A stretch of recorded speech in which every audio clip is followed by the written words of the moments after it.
모든 교양은 남 얘기죠. 안 물어봐도 알려주는 남 얘기. 아날람 103회 방송 2부 시작하겠습니다. 저는 작가 홍대선이고요. 문화평론가 이동규 대표님 안녕하십니까. 나와 계시고요. 그리고 우리의 김포 유배객이자 땜빵맨입니다. 땜빵맨이라고 하면 제가 그럴 순 없고요. 소방수입니다. 게스트분에게 제가 그렇게 멸칭을 할 순 없고 아니 그 LG 팬이니까 해도 되나? 이 정체성으로 사람을 폄하해서는 안 됩니다. 이게 요즘. 예, 반박자 빠른 연애 박사 박 박사님 안녕하십니까. 나와 계십니까? 안녕하세요. 네. 예, 자 스튜디오 시간이 언제나 없어요. 저희가 그렇기 때문에 빨리빨리 광고 빨리빨리 하고. 아니 그 녹음실 바뀌고 나서 더 타이트해진 것 같아요. 어째? 아 여기가 나름 기업입니다. 아 그렇군요. 네, 기업의 그 어떤 설비를 우리가 사용한다는 것에 이게 그 동네 장사미사들이 오고 가는 이제 뭐 그런 게 아니에요. 이게 이 장비를 하려면 결제도 있어야 되고 허가도 받아야 되고. 뼈대 있는 녹음실이라. 아 그렇지. 그렇기 때문에 우리가 이거를 뭐 녹음이 좀 늘어진다고 뭐 이 감독 10분만 더 할게 이런 거 없어요. 라고 말하지만 우린 그런 거 없다. 근본 있는 녹음실에서 녹음하는. 네, 원래 제가 사실 그 여기 이 아날람을 한 3년 하면서 이 사람들이 이렇게 이 녹음 시간을 철두철미하게 여기는 거에 대해서 이렇게 약간 근본 있는 사람들이 되기를 원했는데 우리 아날람 팀은 벌써 우리 녹음실을 한 3번째 옮기는 건데 그런 거 없습니다. 늘 녹음 시간을 어기고 사람을 야근시키고 근본이 없네요. 네, 그렇습니다. 그래서 뭐 아마 곧 대마시안도 근본이 없다? 네, 우리는 드릴루키입니다. 곧 대마시안도 우리 분위기에 조응해서 결국은 포기하게 될 것이다. 기대하겠습니다. 물 한 방울 한 방울 떨어지다 보면 어느새 구멍이 뚫리더라. 휴지가 습기에 젖듯이. 아 습기 정도가 아니죠 이것은. 녹아내리는 거예요. 그냥 황산이지 황산. 없지 나중에 보면. 물이면 좋게 말릴 수는 있지. 황산 테러. 자, 저희 아날람은 호텔스닷컴과 국내 최고 조건의 프로모션 페이지를 진행하고 있습니다. 잠깐, 난 이제는 그걸 제대로 딱 이렇게 대본을 써가지고 다음 주에 타이핑해서 할게. 그러지 말고 우리 일부에서 했던 거 있지. 그거 그대로 해 그냥. 어쨌든 지금 빨리 해. kr.hotelstcom/베스트 쿠폰 그리고 남 얘기 모레 그냥 들어오셔도 대표님이 걸어놓으신 링크 페이지 클릭 한 번만 하시면 됩니다. 그 페이지에 접속한 상태에서 한 번 더 시키는 대로만 클릭해서 호텔스닷컴 페이지에 들어가서 여러분이 전 세계 방방곡곡의 숙박업소를 예약을 하신다면 국내 최고 조건의 할인 혜택을 받으시고요. 많이들 알려주시기 바랍니다. 저희는 광고 듣고 오겠습니다. 지금 티스템 두피 클렌저와 두피 에센스를 검색해보세요. 과학이 당신의 모발에게 주는 선물 티스템입니다. 네, 대마시안 샵에서 물건을 사시면 후원할 수 있는 팟캐스트 목록이 나오고 거기에 아날람을 클릭해 주시면 저희에게 많은 도움이 됩니다. 다른 팟캐를 클릭하시면 홍교주가 살을 날린답니다. 예, 정말로 그럴 겁니다. 무엇이 중요한지는 알고 하는 소리요? 자, 여러분 달마시안 아니죠? 네. 대마시안입니다. 대마시안. 살을 날린답니다. 자, 타타르와의 전쟁은 끝났고 이제 돌아가야죠. 네. 개선이잖아. 태무지는 기분이 아주 좋았을 거예요. 자, 이제 계산해야지 계산. 분배도 분배지만 참여 안 한 놈한테는 꿀밤 주고 참여한 사람에게 상 주고 계산해야죠. 계산. 그래서 개선 후에 계산을 해야죠. 그죠? 이제 야영지로 돌아가는 길에 당연히 뒤를 털릴 수 있기 때문에 언제나 유목민들은 척후병을 운영합니다. 50명의 후위 부대를 남겨놓고 있었단 말이야. 태무지는.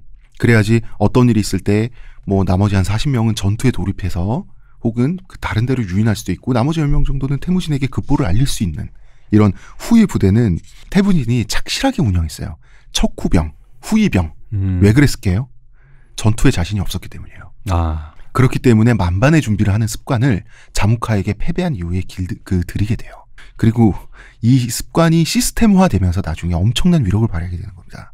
그래서 이 사람이 패배 속에서 성장한 사람이라고 하는데 아직 자무카한테 털릴 얘기 남아 있습니다. 또 털려요? 또 털립니다.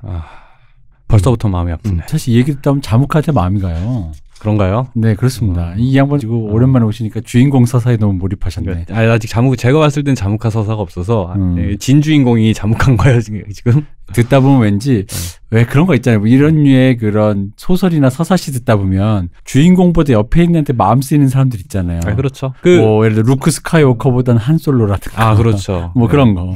제가 옛날에 이제 이거를 책으로 보기 전에 그 딴지일보에서 연재가 될 때 읽었을 때도 제 기억에도 자묵한 멋있는데 흔히 말하는 엄친아 캐릭터다 보니까 그런 생각을 했던 것 같아요. 그러니까 완벽한 무인이죠. 그렇죠. 그리고 승부에 깨끗하게 승복할 줄도 알아요.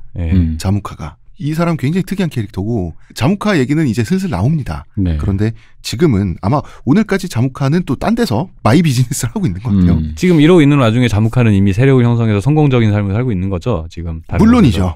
네. 이 50명이 당연히 태무진 칸 오셨습니까? 하고 기다리고 있는데 분위기가 이상해. 일단 아무것도 없어. 일단 얘네가 갖고 있는 가축도 없고 말도 없어. 그리고 옷을 다 빨개 벗고 있는 거예요. 옷을 다 벗고 우두커니 서서 태무진 황당하잖아요. 네. 너네 왜 다 벗고 있냐? 지금 이거 어떻게 니네 단체로 미쳤냐? 초원에서 옷을 벗고 빨개 벗고 있다라고 하는 것은 엄청나게 수치스러운 겁니다. 초원에 이 사람들이 키우는 모든 가축들 있죠? 사냥하는 모든 그 가축들은 다 털이 있어요. 몸에 털이 있어요. 땅도 돼지도 털이 있습니다. 다 풀밭이잖아. 근데 사람만 몸이 맨들맨들해. 그리고 산이나 물이나 계곡이나 이런 지형이 아니죠. 끝없는 평원이죠. 멀리서도 보이는 골목이나 밀실이나 이런 게 없잖아. 가려줄 초원에는. 것이 없으니. 그런데 옷을 벗는다? 옷을 벗고 있다? 굉장히 수치스러운 거고요. 그래서 사람이 옷을 벗고 있으면 고개를 돌릴 정도였어요.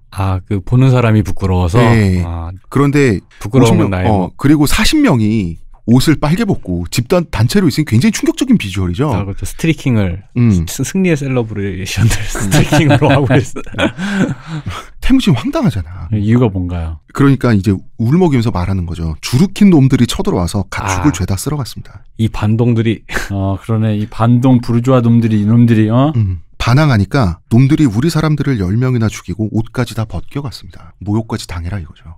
그러니까 이게 가만히 있는 그냥 때만 쓰는 동네 지방 유지 귀족 정도면 보편복지를 하는데 조금 덜 먹으쇼, 좀 몇 대 맞으쇼 이러면 좀 약간 내가 아까 그런 서사에 몰입하지 말자 이런 느낌으로 얘기를 했는데 맞을 짓을 하네. 알았어. 꼭 이렇게 꼭 뭐 이렇게 맞을 짓을 구실을 줘요. 이렇게 꼭. 이 정도면 뭐 맞아야지 이제. 근데 마침 태무진은 완벽하게 칼과 창으로 무장하고 금나라의 십지법 편제도 방금 들어갔다 나온 전투하기에 최적의 지금 아직 해산을 안 했잖아. 그 부대를 이끌고 있잖아요. 그렇죠. 태무진은 이때다라고 생각합니다. 지금 밟아야겠다. 명분도 생겼겠다. 명분이 지금 생겼고 일단 빡이 쳤어요. 네. 태무진은 그래서 소리를 쳐요. 태무진이 이렇게 소리치는 장면 얼마 안 나옵니다. 술 따르던 시키오르를 폭행했다. 도둑질을 하고 벨구테이의 몸에 칼부림을 했다. 전쟁 소집에 응하지 않았다. 우리는 엿새나 기다렸다. 배신을 저질렀다. 그것도 모자라 우리를 약탈하고 적에게 기대어 적이 되었다. 잠깐만. 벨구테이 칼 맞았어요? 씨름 챔피언 부리한테. 그치 그거 그 얘기를 하는 거구나.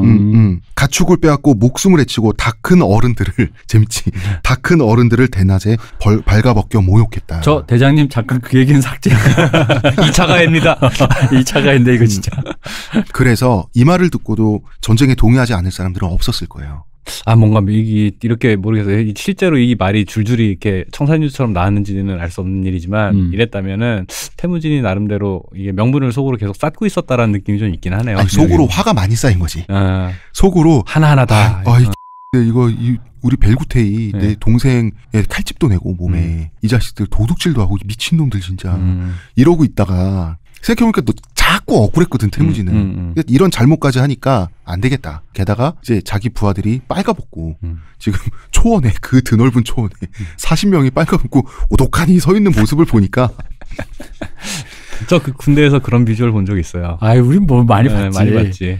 근데 이게 태무진이 그런 것도 있을 것 같아. 평상시 때 고요함이 아니라 이 사람 원래 그런 기질이 없으니까 약간 일종의 여기 나오는 서사대로 보면 여기 나오는 등장인물들 가장 테스토스테론이 부족한 사람인데 이게 이제 흔히 말하는 왜 게임계 용어로 폼이 올라왔다라는 얘기가 있거든. 그러니까 한참 게임 중간이고 리그 중간이면 올라오잖아요. 운동선수한테 많이 그죠.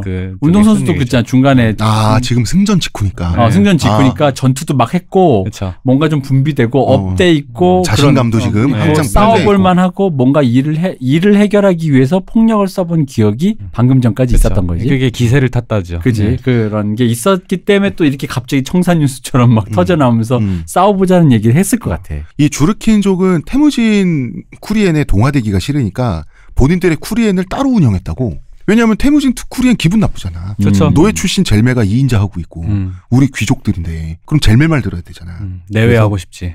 그래서 갑자기 말머리를 돌려서 그 즉시 주르킨족이 머무르는 쿠리엔으로 진격을 하게 됩니다. 아, 요거 좋다. 요거 내 이 얘기 듣는 중에 가장 뭔가 사이다인데 내가 1편에서 그렇게 얘기를 했는데도 불구하고 누굴 때려잡는 거 왠지 악으로 설정한 듯한 느낌의 부르조와 귀족을 때려잡는 서사는 뭔가 가슴 뛰는 게 있군요.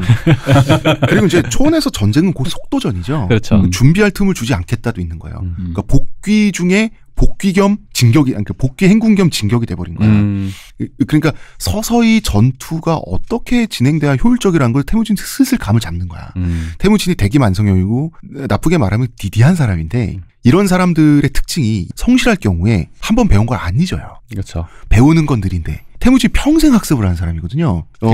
펀더멘탈이 튼튼하다고 해야 될까요? 그렇죠. 이런 애들은 그래서 나중에 안 하다가 어쨌든 간에 그 확립되면 하는 애들이라 실행력이 좋더라고. 그렇죠. 근데 주르킨족도 얄미운 게 이때 당시 주르킨족의 야영지가 강의 삼각지였어요. 가장 풍요로운 곳, 가장 습기를 머금은 풀들이 잘 자라서 풀이 고갈이 안 돼서 양들을 쭉쭉 키울 수 있는 곳. 귀족이라고 여기 눌러앉아서 차지하고 있었던 거야. 말뚝박기 하고 있었던 거야. 금사라기 땅에 눌러앉아서. 그런데 태무진의 군사들이 갑자기 들이닥치게 되는 거죠. 그래서 원래 태무진하고 사이가 나빴던 이 왕족들 있지. 몽골족의 왕족들은 재빨리 도망쳐서 반격의 기회를 노리는 게 원래 초원의 싸움법이잖아. 그러려면 약탈품을 남기는 게 전통적인 싸움법이라고 여러 번 얘기했죠. 네.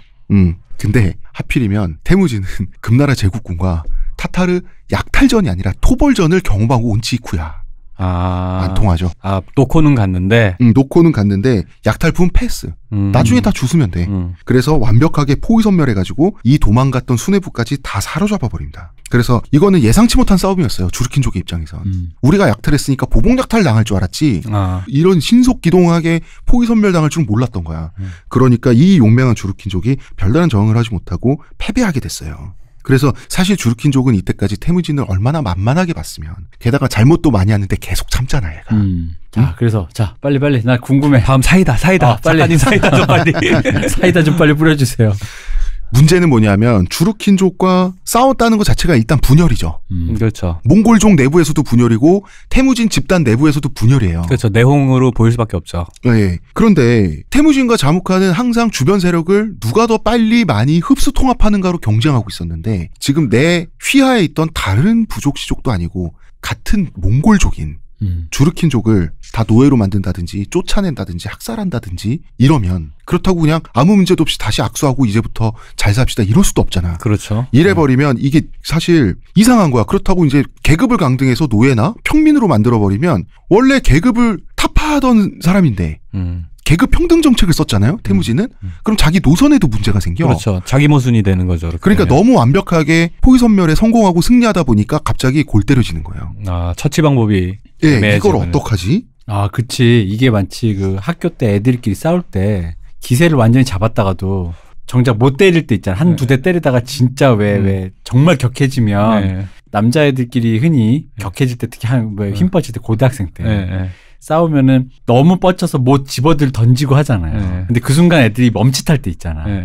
왜 더 이상 이거를 집어 던지거나 뭐 날리거나 샤프를 들고 찍거나 이러면 이건 돌아올 수 없는 강을 건너는 거지. 이건 어떤 사고잖아 이제는. 그렇죠. 싸움이 아니잖아. 약간 그때의 그 멈칫함이 지금 온 거죠. 그러니까. 그렇죠. 생각 같아선 주르킨 놈들을 다 죽이고 싶어. 근데 그건 또 조금 그렇잖아. 근데 그럴 순 없는 거죠. 그렇지. 그래서 일단 태무진은 잘못한 이 왕자들한테 먼저 너네들이 죽어야 하는 이유를 설명하게 돼요. 그러니까 이유 없이 기분으로 죽이지 않겠다. 근데 이거는 사실 태무진이 인내심을 많이 발휘하고 있는 거예요. 그렇죠. 예. 원리 원칙을 통해서 왜냐하면 예측 가능한 칸힘을 보여줘야 되니까. 나는 자무카와 달리. 자무카는 기분으로 학살할 수도 있지만 나는 그런 사람이 되면 안 되잖아. 자무카와 달라야 돼요. 왜? 자무카와 똑같으면 안 돼. 자무카보다 싸움을 못하니까. 그러니까 선생님이 너가 뭘 잘못했는지 알아 하면서 이제 그 당구대를 닦으면서 당구채를 닦으면서 네가 뭘 잘못했냐면 하면서 왜 하는 거 있잖아. 시계도 풀고. 그렇죠. 보통 선생님들이 시계 풀고 안경 벗고 소매를 거들 때 이런 말을 하잖아요. 그렇죠. 네가 왜 잘못했냐면 하면서 딱 지금 그 분위기네. 네. 이렇게 말합니다. 사차베키 그리고 타이추 이 사람들 이름들이에요. 당신들이 나를 칸으로 추대했을 때 뭐라고 했는가. 나를 위해 앞장서서 싸우며 약탈, 사냥한 것을 제일 먼저 나에게 바친다고 하지 않았던가. 당신들은 스스로 한 약속을 어겼다. 이제 나는 너희들을 처형하려 한다. 항변할 말이 있으면 해보라. 라고 했는데 이때 할 말도 없고 이 두 왕족은 죽을 때가 왔다는 걸 느껴요. 그래서 비굴하게 행동하지 않습니다. 이게 귀족적인 게 이런 거긴 그러니까 해요. 노블한 면은 있는 거죠. 곤조. 그렇죠. 그러니까 목숨을 구걸하는 대신 우리는 용맹한 귀족이니까 당당하게 구차하게 하지 않겠다 이러면서 당당하게 죽음을 요구합니다.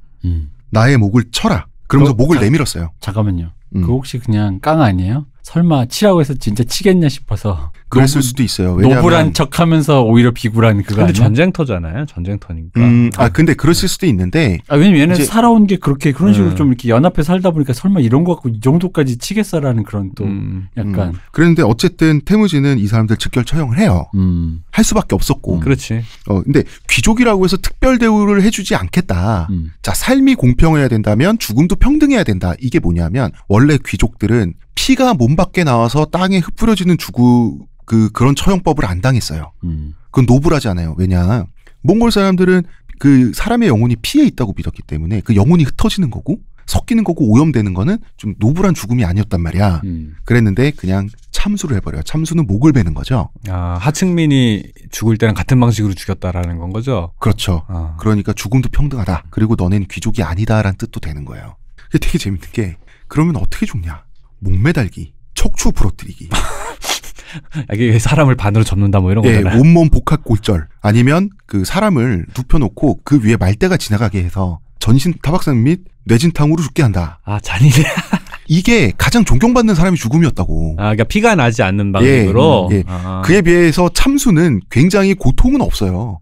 한 방에 끝이잖아. 그죠. 그런데도 이 몽골 사람들은 이 피가 나지 않는 죽음을 원했어요. 이거 완전 죽을 때까지 꼬집기 뭐 이런 그러니까 그 왜 옛날에 그 유명한 인터넷 영화 중에 그 왜 스푼 살인마 있잖아. 맞아. 스푼으로 때리는 딱 그거네. 그래서 태무진은 주르킨의 수뇌부만 다 죽여버려요. 주르킨의 쿠리엔 전체는 책임을 지우지 않아요.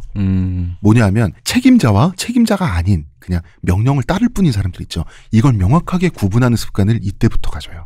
태무진이. 그래서 태무진은 어떤 국가를 정복하고 그래도 수뇌부는 봐주지 않았습니다. 책임질 사람 따로 있다는 거죠. 너희들을 다 학살하지 않겠다. 너네들은 예전부터도 나의 휘였지만 이때부터도 나의 휘하다. 그러면 주르킨족은 이제 귀족의 지위를 잃었죠. 네. 주르킨족은 수뇌부를 싹 잃었죠. 전통적으로 자기들을 지배하던. 그럼 이 주르킨족의 보호자는 누가 됩니까? 태무진이 되는 거예요. 그래서 비록 자기를 불쾌하게 했지만 책임에서 자유롭다면 최선을 다해서 보호하고 먹여 살린다. 이런 태도로 접근하게 되는 거죠. 되게 쉽지 어쨌든 좀 전까지 목숨 걸고 싸우던 상대를 그런 식으로 판단해서 우리 편으로 포섭한다는 거는 되게 감정적으로 쉽지 않은 일이죠. 감정적으로 쉽지 않은 거죠. 그래서 이제 살아남은 주르킨 사람들을 다 부하로 포섭하는 거예요. 자기 휘하로. 근데 실리적일 수도 있는. 이 당시는 초원이고 또 이 당시에 머릿수가 자원이니까. 그렇죠. 머릿수 자체가 자원이기 때문에 어쨌든 간에 이걸 최대한 자원으로 유지하면서도 명분은 지키고 또 이후에 일어날 반란의 씨는 제거하는 방식으로는 가장 합리적인 방법이잖아요. 그렇죠. 네. 그리고 이런 것도 있어요. 이제 주르킨 시족은 없어지죠. 시족이 해체되는 거야. 네. 그래서 이제 키아트 보르지긴 혈족, 태무진 혈족이 흡수통합되는 거죠. 그러면은 원래 주르킨이 자기들만의 독자적인 쿠리엔을 유지하고 있었다는 거는 이 안에 평민도 있고 노예도 있죠. 이 사람들도 해방시켜줘야지. 그러면은 태무진 전체 전력은 늘어나는 거예요. 이런 식으로 한 단계 한 단계 항상 어떤 변곡점이 있을 때마다 태무진은 항상 조금씩이라도 성장을 하려고 그래요. 그러니까 태무진이 느릿느릿하고 갑갑한 사람이지만 태무진의 부하들은 이런 믿음을 갖게 돼. 이런 예측 가능성. 이 사람은 퇴보하진 않는구나. 어제보다 오늘 나아질지는 모르겠어. 근데 1년 후엔 나아질 수도 있겠어. 그런데 어제보다 못한 사람은 안 되겠구나라고 하는 모습을 끊임없이 보여주잖아요. 되게 훌륭한 건데. 그러면 모이는 거예요, 사람들. 네, 정말 훌륭한 미덕이죠. 그리고 주르킨 야영지에서 또 고아를 발견해. 이때부터는 정치적인 행동이에요. 이 고아를 입양해. 무슨 뜻이겠어요? 짐은 관대하다. 패배를 통해서 강제로 우리 집단에 흡수된 그 혈통의 사람들 있죠. 무시하지 말란 뜻이에요. 이제부터는 한 가족이란 뜻이에요. 그 과정이 아무리 폭력적이었어도 이제 운명 공동체가 된 이상 모두가 평등하고 모두가 한 팀이라는 거죠. 근데 태무진이 이런 행동을 나서서 해버리면 고가운 사람들도 서로 참아야 되잖아. 그렇죠. 그걸 먼저 보여주기 위한 정치적 행동으로 이 고아 입양이 점점 발달하는 거예요. 애가 있으면 애한테 보통 이제 이런 류의 얘기를 읽어주면서 꿈을 크게 가져라 이런 얘기 할 것 같잖아요. 근데 나는 지금 느낌이 그거네. 애가 있으면 만약 이런 거 읽어주면서 나 그럴 것 같아. 너도 네 생각엔 네가 세계 정복 못할 것 같지. 아빠도 그렇게 생각한다 이렇게 얘기했을 것 같아. 이 태무진이 입양한 아이의 이름이 보로쿨입니다. 보로쿨. 보로올이라고 하는데 이 보로쿨이라는 소년은 나중에 굉장히 천재적인 소년 장수가 되고요. 태무진의 가장 중요한 부하가 됩니다. 그리고 이제 잠깐만요. 태무진이 계속 이렇게 뭔가 데리고 왔거나 이렇게 했는데 되게 유력하고 되게 죽여주는 사람이 되거든요. 아 그게 그냥 고르지 않았을 것 같아요. 그러니까 자기가 볼 때 얘는 들성 부른 떡잎이다 싶은 애들이니까 뭔가 자기 마음을 끄는 게 있으니까 데려왔지 아니 근데 않았을까요? 이제 그때 그게 아까 그 우연히 전쟁터에서 주순 애들도 뭐 중요한 사람이 되고 하니까 그걸 보면서 느낀 건데 처음엔 나도 그렇게 생각했는데 네. 그러기보다는 우연히 주순 사람도 많으니까 네. 그렇다는 건 그 중에서 또 내부 경쟁을 통해서 올라오는 거예요. 생각보다 이 주순 케이스가 굉장히 많다라는 게 아닐까. 네. 그러니까 여기 기록되는 건 그 많은 애들 중에 눈에 띄는 애들만 기록했다. 그럴 수 있겠죠. 이런 일을 많이 했다. 그렇죠. 아니면은 태무진이 굉장히 스카우터로서 능력이 굉장히 뛰어났다라는. 그리고 주르킨 시족이 해체되니까 원래 주르킨 시족 이 쿠리엔 내에서 노예로 억압당해서 묶여있던 사람들 있죠. 네네. 이 사람들은 이제나 저제나 태무진 쿠리엔에 있는 태무진 집단에 있는 이 사람들 같은 대접을 언제 받나 했더니 잔뜩 흥분하죠. 잔뜩 흥분해가지고 이 몽골 정도에서 가장 천대받던 노예 이 드릴루킨 시족 이름이 잘라이르예요. 잘라이르 시족인데 여러분 이런 거 안 해도 돼요. 잘라이르 시족의 가장들 아버지들이 자기 아들들을 앞다퉈 소개해요. 태무진에게. 주변에서 일 좀 시키면서 눈여겨 좀 봐달라고. 그중에 한 노인네가 태무진 앞에 두 아들을 데려왔어요. 두 아들을 데려와서 노예의 언어로 얘기를 합니다. 여기 제 아들놈들을 봐주십시오. 이 아이가 무칼리 중요한 이름입니다. 다른 아이가 보카입니다. 이 사람은 안 중요해요. 슬프다. 천년 후에 박 박사랑 이 대표랑 홍 작가 있습니다. 이 사람은 중요하지 않습니다. 얘기하면 얼마나 슬플까. 이 녀석들을 태무진 칸의 사유 재산으로 바칠 테니 혹여나 도망가려고 하면 발목의 힘줄을 잘라버리십시오. 간을 파버리십시오. 이게 노예가 주인에게 하는 언어 습관이었던 거죠. 그렇죠. 네. 근데 태무진은 아니 나는 그런 사람은 아닌데. 근데 그러니까 이런 습관의 언어밖에 구사를 못했던 거예요. 당시 이 구우노아라고 하는 이 두 아이 그 젊은이의 아버지는 태무진은 사유 노비를 부리지도 않았어. 그렇다고 이제 저렇게까지 말하는데 꺼져버려 이럴 수도 없으니까 일단 그러면은 무칼리아 보카 네 아들들을 내 호위병으로 쓰겠다고 약속을 해요. 약속을 하고 이제 돌려보낸 거야. 저 노인장 가서 좀 쉬라고. 이때 이제 무칼리가 전설적인 장군으로 성장을 하게 되는 거죠. 예. 중요하지 않은 보카는 그냥 보카요? 네, 잊혀지고. 이 무칼리의 형제죠. 네. 무칼리와 아버지가 같죠. 그렇네. 철저히 이름 없는 사람으로 남아야겠다. 이렇게 누구의 뭐뭐다라는 건 좀 그렇다. 그러니까 역사적인 일이 벌어질 때 그 옆에 함부로 있으면 안 돼. 차라리 조용히 있어야 돼. 초원은 원래 혈통 중심적이라고 했어요. 유목민은 혈통 중심적이에요. 유대인도 유목민이고 12지파. 이 혈통성이 굉장히 강조된 있잖아요. 지금까지도 뭐 베냐민파 막 이런 식으로 이 레이비파. 태무진은 이때까지 사람들은 혈통 중심적으로 세계를 파악했는데 태무진은 이때쯤 되면 혈통이 더 이상 중요하지 않아요. 자기를 도와줬던 사람들, 유능한 사람들, 자기를 받쳐주는 사람들은 자기랑 혈통적으로 상관이 없어. 자기 괴롭히던 놈들은 다 일가 친척들이야. 타이치우드 이런 사람들이에요. 그러다 보니까 혈통 중심적인 사고를 하지 않고 계층 중심적으로 사고를 해요. 이 사람은 계층으로 봐요. 누구는 노예고 누구는 대장장이고 누구는 목동이고 그리고 이 계층을 타파하려고 하는 거죠. 그러니까 이런 사상을 사람은 다 똑같다라고 하는 이 사상을 우리나라로 치면 대동한다고 하잖아. 대동법이라는 단어에도 있고 대동사상이라고도 하는데 태무진은 이제 자기 뜻에 반하는 귀족층을 신속하고 기계적으로 죽이는 이 사람은 또 이런 야만성도 갖고 있는 거예요. 이제부터는 왜 지난 시간에 대표님이 말했던 4만 명을 위해서 400명을 죽일 수 있다? 태무진 그렇게 생각하기 시작합니다. 귀족층은 한 줌인데 이 한 줌의 귀족층에 아랫계층이 묶여서 이 전통 시스템이 굴러가잖아요. 이 한 줌의 귀족층을 죽이면 싹 날려버리면 이 전통적인 쿠리엔이 해체되고 이 사람들이 다 나의 평등한 전사로 편입된다는 걸 깨닫게 된 거예요. 주르킨족 귀족들을 죽여놓고 나니까. 실제로 이 말은 레닌이 혁명을 시작하면서 했던 말이라고 합니다. 그렇죠. 그리고 모든 어떤 집단을 흡수통합할 때 이때부터 태무진은 모든 책임을 귀족층에만 지어요. 그리고 그건 사실 맞아요. 밑에 사람들은 명령을 따랐을 뿐이죠. 그렇죠. 의사결정을 하는 사람들에게 책임을 물어야 되는 건 맞죠. 그게 오히려 그러니까 책임이야 비슷할 수. 그러니까 누가 실행한 사람도 책임이 없는 건 아닌데 그렇지. 책임의 무게가 다른 거죠. 그렇죠.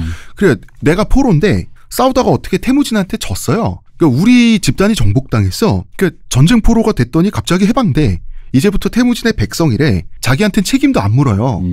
그리고 나는 뭐 목동이거나 대장장이거나 그랬는데 이제부터 나도 당당한 전사래. 그러면서 전투에 똑같이 참여할 수 있고 똑같이 공평한 분배 정책에 수혜를 받는 거예요. 그리고 내가 죽더라도 우리 처자식을 태무진이 먹여 살려주겠대. 감동하죠. 이러면 같이 한번 이 사람 밑에서 같이 한번 끝까지 가보자는 생각이 들게 되는 거죠. 포퓰리스트네. 그런 회사라고 생각합시다. 이게 아직은 회사입니다. 이런 회사는 나도 다니고 싶습니다. 자묵한은 구조의 중심을 자기 중심으로 바꾸려고 그랬어요. 자묵한은 일당 독재를 꿈꿨어요. 근데 태무진은 구조 자체를 바꾸려고 그랬어요. 구조 자체를 사실은 없애려고 그랬어요. 그랬던 거죠. 그래서 만약에 초원의 권력이 우리나라처럼 대의민주주의처럼 대선 투표로 결정된다 그러면 태무진에게 유리한 점이 있겠죠. 그렇죠? 깜짝이야. 네. 대선으로 결정된다서. 하지만 결국 마지막 아무리 정치를 잘해도 그 마지막 마침표는 전투로 끝내야 되는 거예요. 결국 싸움 잘한 놈이 승자다. 그런 점에서 태무진은 아직 자묵화에 비해서 치명적인 약점을 계속 안고 가게 되는. 싸우면 지니까. 그리고 이렇게 다 했어. 하고 나니까 기분이 상쾌해야 되잖아. 태무진. 굉장히 기분이 좋아야 되는 상태인 것 같은데 여기까지 왔으면. 근데 이상하게 뒷목이 뻐근한 거야. 이상하게. 자묵화 때문에? 아니지 아까 목을 친 귀족들 귀신이 어깨에 붙어가지고. 내가 어떤 놈을 잊고 있었지 생각해보니까 벨구테이한테 칼질했던 놈.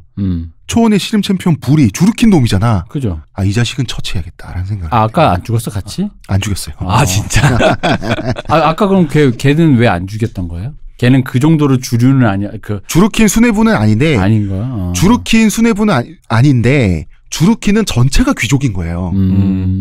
그러니까 주르킨의 수뇌부는 왕족이고 주르킨 내에서 평민 주르킨이라고 하더라도 주르킨 혈통이면 다 귀족인 거지. 불이는 얼레벌레 살아 있었던 거야. 불이는 좌불안석이었습니다. 그러겠네. 잘못은 했지. 어떻게 했어? 또 사이다인가? 근데 태무진이 이미 모든 책임을 수뇌부에만 몰았잖아. 그러니까 불이를 잡아 죽이고 싶은데 죽일 명분이 없어. 그러니까. 근데 칼부림이라는 건 사실 일단 이 무리의 안녕을 해친 거니까 그거 물을 수 있지 않을까? 근데 이것도 이전에 잘잘못을 캐물으면 그것도 원칙이 위배되든 그거는 평화적 통합이 아니잖아. 일사부재리까지는 아니어도 한번 백성으로 받아들였으면 끝난 거지. 생각해보니까 너 이 새끼 이러는 거 모양 빠지잖아 이거는. 그러네. 그리고 꼴 보기 싫다고 그냥 불의를 그런 이유만으로 죽여버리면 복속된 주르킨 사람들의 지혜가 격화되는데 그럼 평등 정책에 또 어긋나잖아. 하긴 저렇게 가만히 있다 또 무슨 꿈 하나 잘못 꿔가지고 이 새끼 하면서 또 잡아 죽일까봐 무서울 수 있지. 그렇다고 이 분쟁의 원인을 제공한 놈이야. 불이는 책임을 안 물을 수도 없어. 그래서 태무진하고 벨구테이가 머리를 맞대고 이러자. 이건 뭐냐면 불이를 불러. 무서웠겠다. 불러서 태무진이 이러는 거지. 옥상으로 올라. 아니 내 동생 벨구테이와 못다한 씨름 대결이 있다던데. 옥당으로 따라 네가 그렇게 띠름을 잘해? 못다한 족구대회 열자. 몽골 쳤다 족구하라 그래. 승부는 결판 내야 되는 거 아닌가? 라고 하면 불이 할 말 없죠. 자기가 파토넨샵이니까. 그래서 씨름 시합을 하게 되는데 태무진이 옆에서 보고 있는 거야. 내 눈으로. 불이는 쫄죠. 개드립을 치고 싶다. 뭐 어떻게 쫄아? 부리가 벨구테한테 칼로 이렇게 했단 말이지. 혹시 그래서 우리의 언어 습관에 칼부림이란 말이 거기서 생긴 건가? 칼부림? 그럴 리가 있어요. 그러다 타르타르 털린다. 그런 거. 근데 이제 몽골 비사가 굉장히 냉정하고 솔직한 역사서인데 여기에 부리는 초원 전체의 씨름 챔피언이었어요. 벨구테이도 그 힘과 어깨 완력이 굉장한 사나이였지만 부리가 한쪽 팔과 한쪽 다리만 써도 벨구테이를 쓰러뜨릴 수 있을 만큼 실력 격차가 낮다라고 설명이 돼 있어요. 그럼 안 되는 건데. 싸우면 안 되는 거네. 오히려 벨구테이 2번 맞는 거잖아. 근데 태무진이 공포 분위기를 슬슬 조성을 한 거야. 그래서 부리는 자기가 잘못한 것도 있고 하니까 져준 거죠. 태무진 무솔리니야? 그러니까. 축구 월드컵 그거 하는 것처럼? 그러니까 벨구테이에게 쓰러져 준 거지. 그러니까 이때 벨구테이는 쓰러진 부리의 몸에 올라탄 채 태무진을 바라봅니다. 이때 태무진이 말없이 입술을 질끈 깨물었지. 서로 신호를 보낸 거야. 그래서 벨구테이는 두 손으로 부리의 어깨를 뒤에서 부여잡고 무릎으로 부리의 그 허리를 접어. 프로레슬링 보면 그 척추 무릎으로 찍는 자세 있지. 이걸로 부리의 척추를 부러뜨려 버렸어요. 그건 너무 잔인해. 근데 그게 노블한 죽음이라면서요, 초원에서. 아니, 죽이진 않으려는 거 아니었어? 예? 죽이지 않으려고 그냥 이렇게 본때만 좀 보여준다 정도로 끝나는 거 아니 문제의 원인이기 때문에 응징을 안 할 수도 없으니 죽이긴 죽이는 건데. 애초에 죽이는 게 목적이었어요? 예. 사고로 모양새를 그렇게 만드는 거죠. 그리고 어쨌든 그 부리가 동의한 죽음은 아니잖아. 네, 그렇죠. 그렇기 때문에 적어도 노블한 죽음은 허락해 주는 거죠. 피를 보지 않고, 그리고 이 피를 보지 않는 죽음을 어쨌든 제공한 것은 어쨌든 초원의 씨름 챔피언에 대한 예우의 차원도 있었을 거라고 봐요. 어쨌든 비겁하게 죽이는 거니까. 내가 이렇게 순진하다. 나는 그냥 이제 시합 한 번으로 그냥 퉁치자, 한 대만 얻어 맞아. 얼굴 한 번만 돼. 뭐 이런 거 있잖아. 아니 근데 부리 입장에서 이렇게 이래가나 저래가나 죽을 거 알았으면 그러니까 나 같은 실력발이라도 할 걸 그랬죠. 그래서 부리가 이제 척추 부러진 상태에서 이제 거동이 반신불수가 되잖아. 그렇죠. 네. 그 상태에서 정신은 있잖아. 이때 이렇게 말합니다. 태무진이 보고 있어서 실력 발휘를 할 수 없었다. 이기면 어떻게 될까 걱정하다가 시합에 졌다. 하지만 제대로 싸웠다면 나는 벨구테이 따위에게 질 사람이 아니다. 예, 역시 남자들이란 챔피언의 자존심이죠. 그렇죠. 이거 불과 30분 전에 박 박사 했던 말 아니야? 원래대로 하나에게 수입당할 건 아니었다. 역사가 또 이렇게 반복되네요. 그러네. 지금 1시간 얘기하면서 벌써 2번 반복이 됐네요. 그러니까 이야 무섭다. 누가 들으면 LG가 뭐 대단한 팀인 줄 알겠어요. 네. 대단한 팀인 줄 알겠어요. 냉정한 KBO 역사에서는 체급이 상대되지 않는다고 써있죠. 야 무섭다. 역사 반복 진짜 소름 끼친다네 지금. 자, 태무진은 12세기에 태어난 사람인데 이제 13세기가 돼. 이때 태무진은 30대 후반이 된단 말이에요. 그죠? 태무진이 30대 후반이라는 것은 자무카도 30대 후반이거나 40살이 됐다. 이제 이 사람들도 나이를 점점 먹는 거야. 이러면서 시간은 흘러가죠. 그래도 둘이 한 번 붙고 나서 꽤 오래 그냥 그러저러하게 대치 상태로 그렇죠? 잘 살았다. 그렇죠. 서로 각자 바빴지. 바빴고 자무카는 자무카대로 자기 나하발이라고 해야 돼? 반항한 애들 때려잡고 있느라 바빴겠죠. 자무카는 자무카대로 성장했어요. 근데 이 태무진과 옹카는 금나라 제국 덕분에 연합하게 됐죠. 네. 이게 초원 사람들한테는 거슬립니다. 초원의 다른 세력들한테. 태무진이 자잘하면 그냥 옹칸 플러스 알파인데 태무진 이제는 옹칸 플러스 태무진이야. 그리고 태무진의 성장세가 짜증나. 왜냐하면 태무진은 기존의 쿠리엔을 해체하면서 기존의 귀족들을 없애버리고 기득권을 없애버리잖아요. 그러면은 초원에 있는 강대한 세력들, 수많은 부족들, 이 쿠리엔들의 기득권이 보기에는 저놈 더 이상 크면 안 되는 놈이잖아. 그렇죠. 견제할 수밖에 없죠. 세력이 저 정도가 되면. 견제할 수밖에 없는 거죠. 게다가 이제 태무진과 옹카는 금나라한테서 용돈을 받는다? 앞잡이로 보였겠네. 초원 사람들은 어떤 매국노나 이런 개념이 없어. 왜 매국노 이런 게 아니냐면 초원 사람들은 민족도 다 다르고 우리는 한 팀이다라는 게 민족 개념이 없어요. 초원의 구성원들은. 즉 고깝게 얄미워 보인다기보다는 너무 잘 나가는 거야. 금나라의 용돈을 받는다? 혼자 잘 나가면 맛있어? 재밌어? 그러니까 그게 무슨 그런 정치적인 의미에서 제가 누구한테 붙어서 잘 먹고 잘 산다 이런 게 얄밉거나 그런 건 아니었던 거고. 그런 건 아니고 그 능력 되면 누구나 하고 싶어 하는 거지. 이때 당시 초원 봐봐요. 이때 당시 초원의 구성원들 위구르족 출신도 있고요. 퉁구스계, 타타르계. 그렇네. 예, 그 민족 단위가 아니에요. 예, 한민족의 자존심을 버리고 중국에 붙은 이런 식의 우리 역사 서술하고 달라요. 제가 잠시 한반도의 역사를 너무나도 몸에 체험하다 보니 이 양반이 이게 몽골을 잘 모르시는데 이게 좀 야만인 역사예요. 그러게. 선비 정신이 잠깐 제가. 그러니까. 그리고 옹칸과 태무진 연합은 원한도 많이 쌓았어요. 살아남은 타타르족들이 이를 갈고 있었어요. 그렇죠. 그럴 수밖에 없지. 그래서 이 보면은 양자 대결 구도가 생겨나요. 자, 몽골족으로 축소를 시키면 태무진파 몽골 쿠리엔이 있죠. 그죠. 태무진 따라다니는 자무카파 몽골 쿠리엔이 있잖아. 그리고 또 이제 군소 부족 시족으로 하면 친태무진 부족 시족들이 있죠. 초원의 수많은 또 친자무카 부족 시족들이 있어. 그리고 이제 거대 부족들, 거대 세력으로 하면 옹칸의 커레이트가 있습니다. 태무진 쪽에는. 자무카 쪽에는 나이만과 타타르가 붙어요. 타타르가 자무카에게 붙습니다. 그럴 수밖에 없겠죠. 예. 아마도. 그러면은 여러 세력이 함께 하는데 강력한 대장이 있어야 되잖아. 즉 옹칸과 태무진의 연합에 대항할 연합 세력이 있어야 되잖아요. 이 연합 세력을 이끄는 총사령관, 대장을 선출해야 되잖아. 대장은 누구밖에 없다? 자무카밖에 없게 되는 거죠. 이렇게 초원이 점점 양자대결 구도로 점점 나뉘게 되는 거예요. 그만큼 태무진도 커지고 자무카도 커지는 거죠. 모두를 지휘할 적임자? 자무카죠. 왜? 전투의 천재잖아. 자무카를 지지하는 세력들이 강가에 또 샘에 몰려듭니다. 알코이라고 하는 샘인데 여러분 지명은 중요하지 않아요? 원래 몽골과 타타르는 앙숙이다? 자무카도 몽골 사람인 거 잊으면 안 돼요. 아, 그렇죠. 예, 자무카 휘하에 또 니로운 시족이 있어. 이 시족을 대표로 파견해서 타타르와 화해를 합니다. 즉 타타르는 태무진이 이끄는 몽골하고는 원수가 됐지만 자무카가 이끄는 몽골하고는 화해한 거야. 되게 웃기죠. 아니 뭐 미국이 우리나라랑은 우리의 우방이고 북한과는 뭐 그렇죠. 뭐 그런 거니까. 나 방금 이해했어. 그렇죠. 나이만은 부족 연맹체 정도가 아니라 국가 단위였어요. 이제 국가 정도까지 진화한 부족이었어요. 나이만은.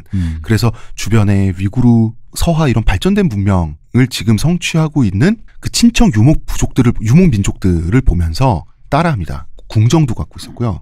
행정 체계도 갖고 정부를 운영했습니다. 조정이라고 하는. 재밌죠. 그런데 아무래도 이렇게 하면은 내부적으로 역량을 키우기는 시간이 오래 걸리니까 외국인 전문가들을 모셔오게 되죠. 그래서 위구르 대학자, 타타통화라는 대학자가 있어요. 이 사람을 재상으로 고용한 국가였어요. 나이만은. 그렇죠. 20세기에도 신흥 국가들이 뭐 유럽에서 공부한 사람을 재상으로 총리로 데려온다든가 뭐. 그렇죠. 네. 그런 일은 많이 있는 거니까. 나이만 얘기도 나중에 태무진과 격돌하게 될 때는 저희가 구구절절 이야기를 하겠지만 그땐 재밌겠지만 지금 얘기하면 여러분 지겹겠다. 그죠? 패스. 패스. 그리고 이제 자무카 쪽에서는 그러니까 나이만은 자무카 밑으로 들어온 게 아니라 자무카를 후방에서 지원해주겠다. 군사와 물자를. 요 정도의 어떤 파트너십을 맺는 거죠. 나이만 왕국은 나이만 왕국입니다. 부족 단위가 아니에요. 주변 제국이 보기에 나이만은 시골 동네 어디 읍면리이지만 초원 단위에서는 가장 세련된 지금 세력입니다. 그리고 타이치우드족도 자무카 편이죠. 왜냐하면 태무진 무섭잖아. 태무진한테 지은 죄가 있잖아. 그죠? 자무카 밑에 이제 쫄래쫄래 잘 따라다녔어요. 혹시라도 거리가 벌어질까. 항상 자무카 옆을 지키며. 얘들은 밤에 고기를 이제 못 구워먹어. 편한 마음으로 못 구워먹지. 근데 웃긴 게 자 그러면 이 초원에는 당시 초원에는 우린 싸움 못해요. 하지만 우리 부족 여자들 예뻐요. 해서 시집 잘 보내서 유력자들한테 시집 잘 보내서 생존하는데 특화된 부족이 둘 있었죠. 네, 그렇죠. 올쿠누트족, 옹기라트족. 올쿠누트족은 태무진의 외가예요. 그죠. 옹기라트족은 태무진의 처가야. 근데 옹기라트족과 올쿠누트족도 경쟁하죠. 아, 두 부족이 서로. 예. 그러니까 옹기라트족 자기 처가가 자무카 편으로 붙습니다. 처가가 그거는 야. 그 부족 입장에선 나름 구국의 결단을 한 걸 수도 있죠. 그리고 옹기라트족의 지도자가 태무진 장인이에요. 그렇죠. 그렇죠. 근데 여기서는 사적 관계를 정리하고 그러니까. 공적으로 가는 거지. 왜냐하면 올쿠누트가 지금 태무진 쪽에 있잖아. 근데 이게 웃긴 게 올쿠누트족과 옹기라트족은 옹기라트족 자체가 올쿠누트족에서 파생해 나온 부족이라고. 원래 지파예요. 근데 어떤 생각에서였는지 분명히 이 사람 입장에서는 데이세첸, 태무진의 장인의 입장에서는 딸한테 미안하지만 그렇죠. 사위하고는 서먹하게 됐지만 이게 부족을 위해서 가장 좋은 선택이라고 생각했던 것 같아요. 그렇게 믿었겠죠. 아마. 왜 믿었을까? 세니까 자무카가. 태무진은 부족에 태무진은 흡수통합하는 그 부족 시족 쿠리엔들의 수뇌부를 날려버리죠. 시집 보낼 귀족들을 없애. 태무진은 자기 딸들을 시집 보낼 거래처를 없앤다고? 거래처를 없애고 있어요. 자기 사위는 사업을 방해하는. 그쵸. 그렇기 때문에 저는 이 선택을 했다고 생각해요. 하긴 귀족에게 그러니까 여기 우리식으로 얘기하면 이제 부잣집에 시집 보내서 그 집안의 어떤 그 명맥을 유지하는 집인데 부자들을 없애는 거니까. 그렇죠. 그럼 우리도 그냥 평범하게 살아야만 한다라는. 근데 어떤 그런 식으로 근데 이 가문이 그렇다 해서 평범하게 뭐 아버지가 원래 직업이 계시고 하는 이 부족 자체가 그렇게 해서 먹고 사는 집안이니까 약간 그 부족의 어떤 그 뭐랄까 이 기업의 운영 방식에 그러니까 장사 이게 뭐라 그래 그러니까 업종과 업태의 위기를 느낀 거지. 그렇지. 시장이 없어지고 있으니까. 시장이 없어. 게다가 헐루는 뭐야 그 내 딸의 시어머니 쪽이니까 학렬이 하나 높아진 거잖아. 그렇죠. 그러니까 사실 그럼 원래 같은 지파로 분류됐다는 건 사실 이런 거잖아요. 엄밀히 말하면 우리 아마 예상컨대 큰아들과 작은아들 같은 어떤 그런 약간의 감정 싸움이 있을 것 같은 태무진 입장에서 생각해봐요. 올쿠누트족은 태무진에 합류할 수 있어요. 태무진의 외가잖아. 네. 말 그대로 태무진보다 학렬이 높아요. 그렇지. 어르신들이 있는 그리고 곳이지. 그러니까 헐룬 직할이지. 네. 헐룬의 직영점이라고 올쿠누트족은. 헐룬은 태무진 엄마잖아. 그런데 처가는 태무진이 자기 뜻대로 해체 주립할 수 있죠. 못 오는 거지. 그러니까. 근데 애초에 거기다가 내가 봤을 땐 그 올쿠누트족이 옹기라트족이 나중에 나온 거잖아요. 예. 그러니까 그게 결국은 느낌상으로 나중에 나온 집이 항상 그렇잖아. 왜 갈등 있는 첫째, 둘째, 큰아버지, 작은아버지의 약간 그런 느낌이잖아요. 그럴 수 있죠. 원래 있는 집이 큰 집인 경우가 많잖아. 이런 경우가. 근데다가 그 큰 집이 지금 내 딸을 보낸 집의 엄마. 학렬이 하나 높으니까 원래도 아마 학렬이 좀 그랬을 것 같은데 그럼 거기에 가기도 좀 애매했을 거라고 생각이 들고 그리고 또 하나는 내가 보기엔 그런 것도 있는 것 같아. 왜 이런 거 있잖아요. 이게 이렇게 가면 우리 딸이 무슨 취급을 당하겠어? 라고 했을 때 태무진이 그럴 애가 아니야. 이런 거 있잖아. 약간 그렇죠. 여태까지 나온 태무진의 성정상 약간 그런 거에 대한 신뢰도 좀 있는 게 아닌가. 그런 어쨌든 옹기라트족은 그래서 태무진 입장에서는 서운하게 됐죠. 그렇죠. 섭섭하겠지 당연히. 자, 드디어 다시 등장합니다. 메르키트족. 그 메르키트족 보르테를 납치했다가 자무카한테 털려서 멸망 직전까지 갔던 메르키트족이 동유럽을 휩쓸며 약탈을 하면서 새를 다시 거의 회복을 해서 공포의 구단이야? 초원에 다시 등장했습니다. 자, 메르키트족은 원래 3개 시족 연맹체였어요. 3개 부족 연맹체였는데 1개 부족은 사라졌어요. 2개 부족만 살아남아서 도망갔다가 다시 돌아왔어요. 초원에 돌아와서 원래 근거지였던 비옥한 삼각지 주변을 거의 회복하고 있었어요. 다시 장악하고 있었어요. 이 사람들 진짜 나름 되게 근성가이다. 그렇죠. 그런데 원래 초원에 쫓겨나 있다가 다시 등장했을 때는 이 우리의 존재를 다른 사람들도 우리가 다니고 우리가 목용하고 우리가 야영하는 거를 인정받아야 되잖아. 즉 주변에 승인이 있어야 되잖아요. 그러려면 자무카와 태무진 한 편을 선택해야 되는 거예요. 둘이 연합해서 자기를 털었는데 지금 둘이 어쨌든 분열되어 있으니까 그중에 한쪽엔 어쨌든 붙긴 붙어야 된다. 네. 근데 메르키트족이 생각하니까 지난날에 그 처참했던 패배했던 전투를 복귀해보면 그건 순전히 자무카의 군사적 능력에 의해서 자기들이 멸망 직전까지 갔던 거거든요. 즉 자무카의 능력은 믿을 수 있잖아. 그렇지. 자무카 휘하로 메르키트족이 들어갑니다. 내가 당해봐서 아는데 이러면서 여기야. 그래서 메르키트 대표가 자무카를 추대하는 자무카를 총사령관으로 추대하는 자리에 참석을 하게 되는 거죠. 즉 참석이 동의라고 했었죠. 유몽분하는 그렇게 해서 메르키트족이 자무카와 손을 잡게 됩니다. 야, 세계가 막장이다 보니까 정말 먹고 사는 문제, 생존의 문제에는 정말 피하가 없는 거예요. 그렇죠. 근데 이게 봉건 시대도 약간 그 기사 룰이라든가 여러 가지가 있어서 그렇지 여기가 좀 그런 게 없고 그래서 약간 그 뭔가 우아함이 좀 없는 거지 사실 똑같지 않나, 그죠? 그렇죠. 기본적인 이해관계에 의해서 이합 집산하는 거는 뭐 기본적으로. 아니면 우리 영사명이 3당 호랑이 잡으려고 호랑이 골 들어가신 겁니다. 우리 뭐 다 그러시죠. 예. 물론 인정합니다. 호랑이 몇 마리 잡으셨죠. 그래서 이 자무카를 중심으로 결집한 이 거대한 수많은 부족과 시족들 이런 강줄기를 따라서 자무카를 뒤따라서 이제 이동을 합니다. 실로 장관이었을 거예요. 의식을 거행하기. 그래서 이 비옥한 스번에서 멈춘 다음에 모두가 동시에 말에서 내리게 되는 거죠. 그리고 자무카를 칸으로 추대하는 의식을 치르는데 되게 재밌습니다. 흰 종마와 안마를 하늘에 바치는 제사를 지내는데 흰색이 누구의 상징입니까? 흰색? 태무진의 상징이잖아. 한민족의 상징. 백이민족. 원래 자무카는 검은 복장과 검은, 그렇죠, 예. 그러니까 원래 검은 말을 타는데 원래도 그 싱콜라 몰이라고 해서 백마를 바치는 건 가장 신성한 걸 바친다 그래서 높게 쳐요. 그런데 아무리 그래도 이거는 약간 느낌이 태무진을 노린 느낌도 있다. 그런 부분이 있어요. 흰 말은 태무진 타는 말이니까. 태무진이 백기사고 자무카가 흑기사로 이제 서로의 색이 그 브랜드 색이 정해졌는데 어쨌든 여기서 자무카는 칸으로 추대됐는데 원래 자무카도 칸이었어요. 칸인데 다른 칸들이 인정한 칸이 되는 거죠. 칸 오브 칸이 되는 거죠. 즉 카간이 되는 거죠. 네. 카간이라고 합니다. 대칸이라고도 하고 이럴 때는 정치적인 굉장히 우주적인 스케일의 이름을 부여받게 됩니다. 그 칭기스칸도 우주적인 스케일이에요. 안드로메다 칸 이런 거. 타노스. 타노스. 아 이거 스포가 되려나? 아니지. 이름 얘기하는 건 상관없잖아요. 예, 새로운 칸. 자무카 칸의 새로운 이름은 구르칸. 구르는 우주라는 뜻입니다. 원래 그리고 요나라 있죠? 요나라가 이제 그 원래는 키타이 아닙니까? 이쪽 말로 자기들 말로는 요나라 황제를 중국식으로는 요나라 황제도 이제 뭐 장종, 인종 이렇게 부르죠. 그런데 요나라 황제를 부르는 거란족 말 원래 자기들의 말이 또 구르칸이기도 했어요. 우주의 칸. 우주라고 하는 것은 모든 것의 종합자지 않습니까? 모든 것의 칸이란 뜻이요. 황제급의 칭호라는 뜻이에요. 우주급으로는 토르칸 그죠. 그래서 이제 자무카도 점점 제국급으로 성장을 하게 되는 거죠. 그래서 이제 태무진은 칭기스칸이고 자무카는 구르칸이에요. 이제 30대 후반 갓 40살 됐을까? 자무카의 위상은 하늘을 찌르고 있는 거죠.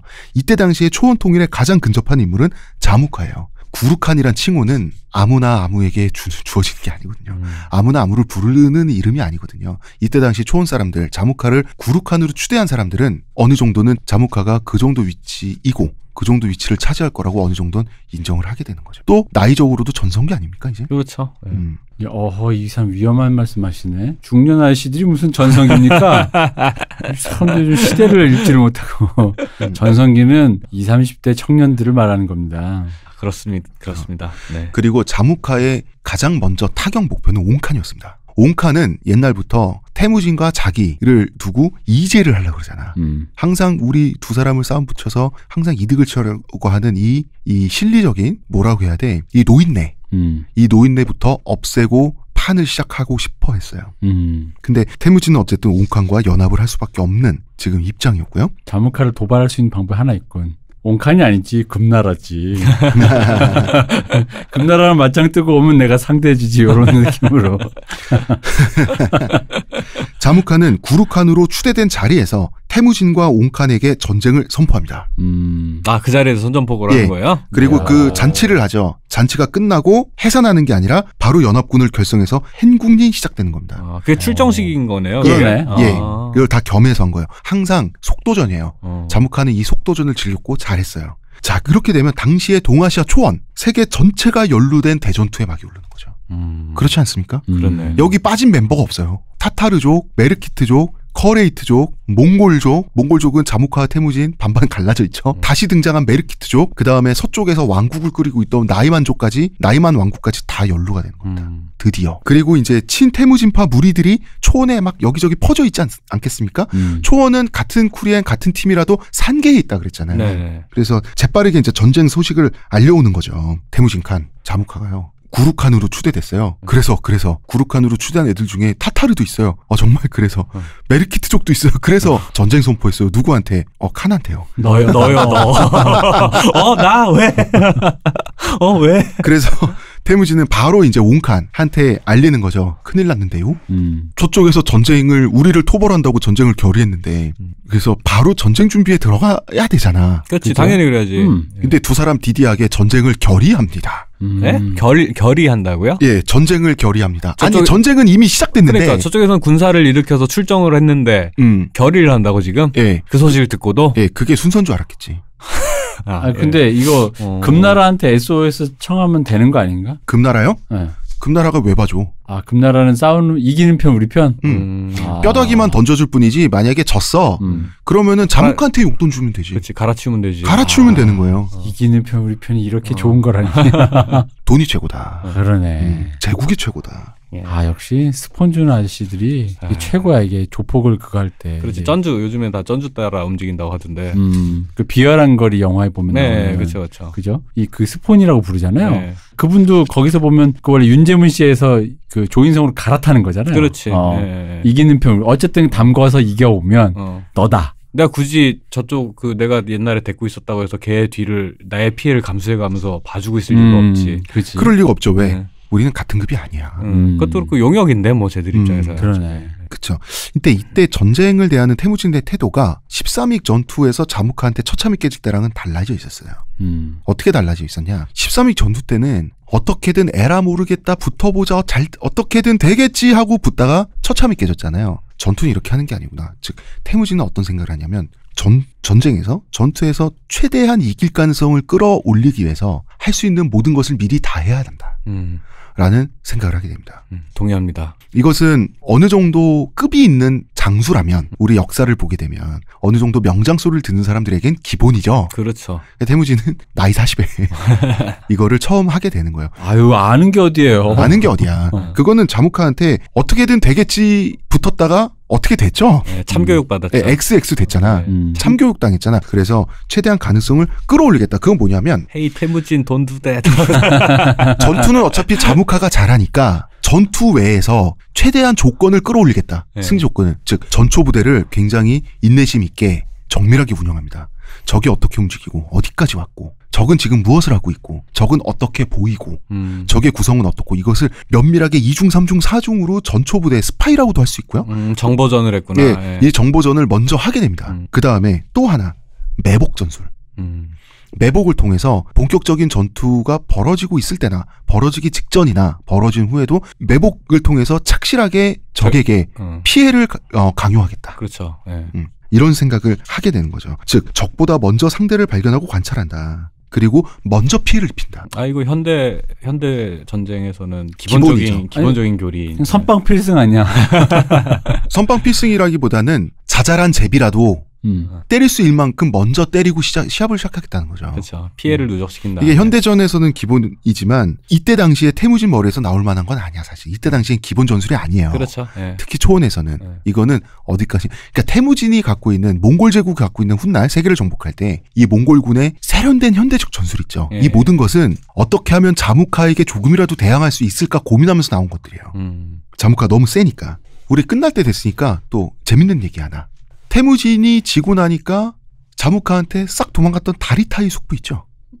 그렇죠. 애초에 시작은 지금의 엄마를 납치해 올 때 아빠 옆에 붙어서 악당역처럼 이랬다가 엄마가 별 볼 일 없어지고 형이 죽고 엄마가 혼자 남게 됐으니까 이 가족들을 버리고 형수 가족을 버리고 도망갔다가 또 중간에 한번 붙었다가 다시 또 도망갔던 아주 뭐랄까 이렇게 살기도 쉽지 않아. 이 다리타이 이때 자무카한테 또 이제 다시 도망갔잖아. 네. 근데 자무카가 자기 조카에 안다면 자기한테도 조카잖아. 근데 나는 그거 궁금한 게 자무카가 이 사람을 태무진의 첩자라고 생각을 안 했을까? 그게 아니라 하등한 수컷이라고 생각했던 것 같아요.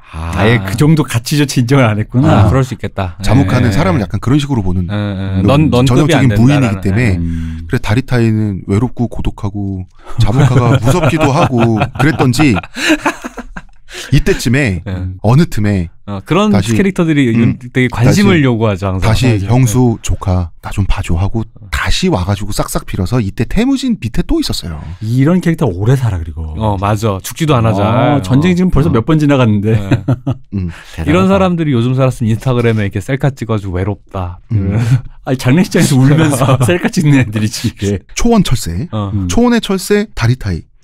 초원 관종. 초원 관종? 다리타이가 왜 이렇게 오래 살아남았는지 그 비결이 있대요. 다리타이가 예수계랑 닮았었대. 외모가. 근데 태무진이 아버지를 일찍 잃은 고아다 보니까 그 닮은 얼굴을 보면서 그리움을 달래는 그게 좀 있었나 봐.